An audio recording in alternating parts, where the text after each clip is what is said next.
Hello students, welcome to Ishwari Taniksha channel. So students, ಈ ವಿಡಿಯೋದಲ್ಲಿ ನೀವು ಸೆಕೆಂಡ್ ರೌಂಡ್ಗೆ ಪೇ ಮಾಡಿದಂಥ ಕ್ವೋಷನ್ ಡೆಪಾಸಿಟ್ ಅಮೌಂಟು ಏನಾಗುತ್ತೆ, ಸೊ ಯಾವ ಸೀಟ್ ಸಿಕ್ಕಿದ್ರೆ ನಿಮಗೆ ಕ್ವೋಷನ್ ಡೆಪಾಸಿಟು ಅಡ್ಜಸ್ಟ್ ಮಾಡ್ತಾರೆ ಮತ್ತು ಫೀಸ್ ಕ್ಯಾನ್ಸಲೇಷನ್ ಹೇಗೆ ಮಾಡೋದು ಮತ್ತು ಯಾರೆಲ್ಲ ಡಿ ಡಿ ತೊಗೊಂಡು ಹೋಗಬೇಕು ಫೀಸ್ ಕ್ಯಾನ್ಸಲ್ ಮಾಡೋದಕ್ಕೆ ಅನ್ನೋದನ್ನ ಡೀಟೇಲಾಗಿ ನೋಡೋಣ. So students, if you are new to our channel, please subscribe the channel and also share this videos with your friends. So first fees payment ಬಗ್ಗೆ ನೋಡೋಣ. ಸೊ ನೀವೀಗ ಸೆಕೆಂಡ್ ರೌಂಡ್ಗೆ ಕ್ವೋಷನ್ ಡೆಪಾಸಿಟ್ ಪೇ ಮಾಡಿರ್ತೀರ ಅಂದ್ಕೊಳ್ಳಿ. ಸೊ ಪೇ ಮಾಡಿಬಿಟ್ಟು ನೀವು participate ಮಾಡ್ತಾ ಇರ್ತೀರ. ಸೊ ಸೆಕೆಂಡ್ ರೌಂಡಲ್ಲಿ ನಿಮಗೆ ಮೆಡಿಕಲ್ ಸೀಟ್ ಸಿಕ್ಕಿದ್ರೆ ಮಾತ್ರ ಕ್ವೋಷನ್ ಡೆಪಾಸಿಟ್ ನೀವೇನು ಪೇ ಮಾಡಿದ್ದೀರಾ ಅದು ಅಡ್ಜಸ್ಟ್ ಆಗುತ್ತೆ. ಫಾರ್ ಎಕ್ಸಾಂಪಲ್, ನೀವು caution deposit 1 lakh rupee pay ಮಾಡಿರ್ತೀರ. ಈಗ ನಿಮಗೆ ಸೆಕೆಂಡ್ ರೌಂಡಲ್ಲಿ ಮೆಡಿಕಲ್ ಸೀಟ್ ಸಿಕ್ಕಿರುತ್ತೆ. ಸೊ ಅಮೌಂಟ್ ಬಂದ್ಬಿಟ್ಟು 12 lakhs ಅಂತ ಅಂದ್ಕೊಳ್ಳಿ. ಸೊ 12 lakhsಲ್ಲಿ -1 lakh ಮಾಡಿಬಿಟ್ಟು ನೀವು 11 lakh ಕಟ್ಟಬೇಕಾಗುತ್ತೆ. ಸೊ ಅದು ನಿಮಗೆ ಹೇಗೆ ಗೊತ್ತಾಗೋದು ಅಂತ ಕೇಳೋದಾದರೆ, ನೀವು ಫೀ ಚಲಾನನ್ನು ಡೌನ್ಲೋಡ್ ಮಾಡಿದಾಗ ಅದರಲ್ಲೇ ಪ್ರಿಂಟ್ ಆಗಿರುತ್ತೆ 11 lakh rupee, pay 11 lakh rupees ಅಂತ ಇರುತ್ತೆ. ಸೊ ಫೀ ಚಲಾನ್ ಇನ್ನೂ ಡೌನ್ಲೋಡ್ ಆಗ್ತಾ ಇಲ್ಲ. ಸೊ ನೀವು ಆಪ್ಷನ್ ಎಂಟ್ರಿ ಎಲ್ಲಿ ಮಾಡ್ತಾ ಇದ್ರೋ ಅಲ್ಲೇ ಡೌನ್ಲೋಡ್ ದ ಚಲಾನ್ ಅಂತ ಕೊಡ್ತಾರೆ. ಸೊ ಅದನ್ನು ಕ್ಲಿಕ್ ಮಾಡಿದ್ರೆ ಚಲಾನ್ ಡೌನ್ಲೋಡ್ ಆಗುತ್ತೆ. ಸೊ ಅದರಲ್ಲಿ ನೀವು ಎಷ್ಟು ಅಮೌಂಟ್ ಪೇ ಮಾಡಬೇಕು ಅನ್ನೋದನ್ನ ಅದಲ್ಲೇ ಪ್ರಿಂಟ್ ಆಗಿರುತ್ತೆ. ಸೊ ನೀವೆಲ್ಲೂ ಹೋಗ್ಬಿಟ್ಟು ಕೇಳ್ಕೊಂಡು ಬರಬೇಕಾಗಿಲ್ಲ, ಎಷ್ಟು ಪೇ ಮಾಡಬೇಕು, ನಾನು ಆಲ್ರೆಡಿ ಇಷ್ಟು ಪೇ ಮಾಡಿದ್ದೀನಿ, ಇಷ್ಟು ಪೇ ಮಾಡಿದ್ರೆ ಸಾಕ ಅಂತ ಯಾರ ಹತ್ರನೂ ನೀವು ಹೋಗಿ ಕೇಳೋಷ್ಟು ಇಲ್ಲ. ಸೊ ನೀವು ಚಲಾನನ್ನು ಡೌನ್ಲೋಡ್ ಮಾಡಿದ್ರೆ ಅದರಲ್ಲಿ ಆಲ್ರೆಡಿ ಪ್ರಿಂಟೆಡ್ ಆಗಿರುತ್ತೆ. ಸೊ ಆ ಅಮೌಂಟ್ನ ನೀವು ಪೇ ಮಾಡಬೇಕಾಗುತ್ತೆ. ಈಗ ಸೆಕೆಂಡ್ ಕೇಸಲ್ಲಿ ನೀವು ಕ್ವೋಷನ್ ಡೆಪಾಸಿಟ್ ಪೇ ಮಾಡಿದ್ದೀರಾ, ಬಟ್ ನಿಮಗೆ ಡೆಂಟಲ್ ಸೀಟ್ ಸಿಕ್ಕಿರುತ್ತೆ.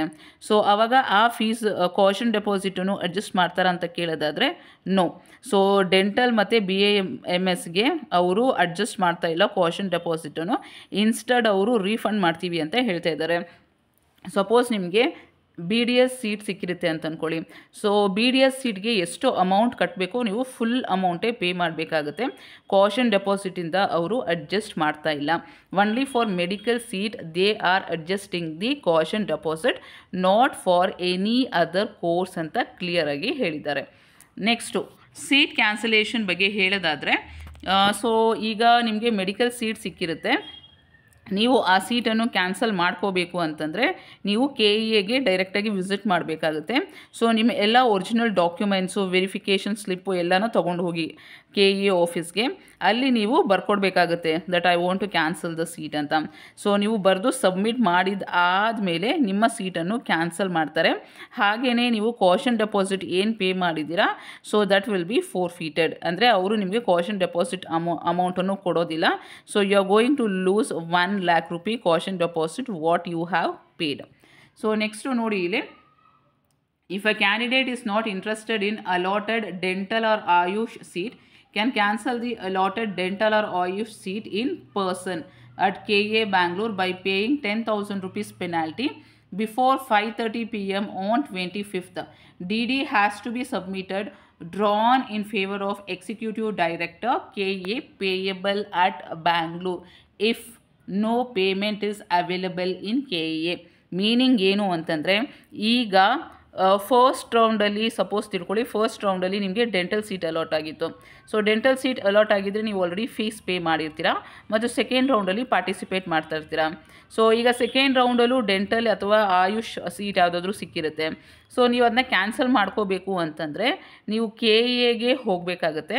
ಸೊ ಈಗ DD ತೊಗೊಂಡು ಹೋಗ್ಬೇಕಾ ಅಂತ ಕೇಳೋದಾದರೆ ನೋಡಿ, ಇಲ್ಲಿ ಕ್ಲಿಯರಾಗಿ ಏನು ಕೊಟ್ಟಿದ್ದಾರೆ ಅಂತಂದರೆ, you have to take DD only if no payment is available in KEA. ಅಂದರೆ ನಿಮ್ಮ ಫೀಸು KEA ಹತ್ರ ಇಲ್ಲ ಅಂತಂದರೆ ಮಾತ್ರ ನೀವು DD ತೊಗೊಂಡು ಹೋಗಬೇಕು. ಅಂದರೆ ಮೀನಿಂಗ್ ಏನು ಅಂತಂದರೆ, ಈಗ ಫಸ್ಟ್ ರೌಂಡಲ್ಲಿ ನಿಮಗೆ ಯಾವುದೇ ಸೀಟ್ ಸಿಕ್ಕಿರೋದಿಲ್ಲ, ಸೆಕೆಂಡ್ ರೌಂಡಲ್ಲಿ ನಿಮಗೆ ಡೆಂಟಲ್ ಸೀಟ್ ಸಿಕ್ಕಿರುತ್ತೆ. ಸೊ ನೀವು KEAಗೆ ಯಾವುದೇ ಫೀ ಪೇಮೆಂಟ್ ಮಾಡಿಲ್ಲ, ಯಾಕೆಂದರೆ ಫಸ್ಟ್ ರೌಂಡಲ್ಲಿ ನಿಮಗೆ ಯಾವುದೇ ಸೀಟು ಸಿಕ್ಕಿಲ್ಲ. ಸೊ ಸೆಕೆಂಡ್ ರೌಂಡಲ್ಲಿ ನಿಮ್ಗೆ ಸಿಕ್ಕಿರೋದು. ಸೊ ನೀವು ಯಾವುದೇ ಫೀಸ್ ಪೇಮೆಂಟನ್ನು KEAಗೆ ಮಾಡಿಲ್ಲ. ಸೊ ನೀವು ಈಗ DD ತೊಗೊಂಡು ಹೋಗಬೇಕಾಗುತ್ತೆ. ಸೊ 10,000 rupeesಗೆ DD ತೊಗೊಂಡು ಸಬ್ಮಿಟ್ ಮಾಡಿಬಿಟ್ಟು ಸೀಟ್ ಕ್ಯಾನ್ಸಲ್ ಮಾಡ್ಕೋಬೇಕು. ಆಲ್ರೆಡಿ ಫೀಸ್ ಪೇ ಮಾಡಿರೋರು ಇರ್ತೀರಲ್ವ, ಫಸ್ಟ್ ರೌಂಡಲ್ಲಿ ಡೆಂಟಲ್ ಅಥವಾ ಆಯುಷ್ ಸೀಟ್ ಸಿಕ್ಬಿಟ್ಟು ನೀವು ಫೀಸ್ ಪೇ ಮಾಡಿರ್ತೀರ. ಸೊ ನೀವು ಈಗ ಡಿ ಡಿ ತೊಗೊಂಡು ಹೋಗೋ ಅವಶ್ಯಕತೆ ಇರೋದಿಲ್ಲ. ಸೊ ನೀವು ಅಲ್ಲಿಗೆ ಹೋಗ್ಬಿಟ್ಟು ಸೀಟ್ ಕ್ಯಾನ್ಸಲ್ ಮಾಡ್ತೀವಿ ಅಂತ ಹೇಳಿಬಿಟ್ಟು ಬಂದರೆ ನೀವು ಫೀಸ್ ಏನು ಪೇ ಮಾಡಿದ್ದೀರಾ ಅದರಿಂದ 10,000 ಮೈನಸ್ ಮಾಡಿಕೊಂಡು ರಿಮೈನಿಂಗ್ ಅಮೌಂಟನ್ನು ನಿಮಗೆ ರೀಫಂಡ್ ಮಾಡ್ತಾರೆ. So students, I hope it is clear to you. ಯಾರೆಲ್ಲ ಡಿ ಡಿ ತೊಗೊಂಡು ಹೋಗಬೇಕು, ಯಾರು ಡಿ ಡಿ ತೊಗೊಂಡು ಹೋಗಬಾರ್ದು ಅಂತ ಕ್ಲಿಯರಾಗಿ ಹೇಳಿದ್ದೀನಿ. ಆ್ಯಂಡ್ ಮೆಡಿಕಲ್ ಸೀಟು ಅಷ್ಟೇ. ಸೊ ನೀವು ಕ್ಯಾನ್ಸಲ್ ಮಾಡ್ಕೋಬೇಕು ಅಂತಂದರೆ ಕಾಷನ್ ಡೆಪಾಸಿಟ್ ಅಮೌಂಟನ್ನು ಅವರು ನಿಮಗೆ ರಿಟರ್ನ್ ಮಾಡೋದಿಲ್ಲ. You are going to lose that caution deposit. So before the prescribed time so ನೀವು ಹೋಗಿ ನಿಮ್ಮ ಸೀಟನ್ನು ಕ್ಯಾನ್ಸಲ್ ಮಾಡ್ಕೋಬೇಕಾಗುತ್ತೆ. So I hope it is clear to you. I will meet you in the next video students. All the very best.